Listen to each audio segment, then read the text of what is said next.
नवनाथांचे वारे संचार लाभलेल्या व्यक्तीचा आत्मा मृत्यूनंतरही आपली संचारशक्ती कायम ठेवतो. जिवंतपणी केलेल्या साधना, सेवा आणि भक्तीमुळे त्यांचा आत्मा भटकत नाही. तो गुरूच्या आदेशानुसार एका दिव्य शक्तीच्या रूपात स्थिर होतो. मृत्यूनंतरही त्यांची शक्ती त्यांच्या समाधी, पादुका किंवा गादीमधून कार्यरत राहते. भक्त तिथे गेल्यावर त्यांना शक्तीचा अनुभव येतो. ही आत्मा भक्तांना स्वप्नातून, ध्यानातून आणि अंतःकरणातून मार्गदर्शन करते आणि त्यांची संकटे दूर करते. काही वेळा ही शक्ती दुसऱ्या योग्य शिष्यामध्ये संचारित होते, ज्यामुळे वाऱ्याचा वारसा पुढे चालू राहतो.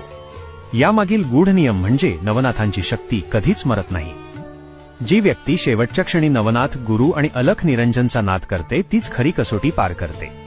ही व्यक्ती स्वतः मुक्त होते आणि मृत्यूनंतरही समाजासाठी दिव्य शक्ती रूपाने कार्यरत राहते.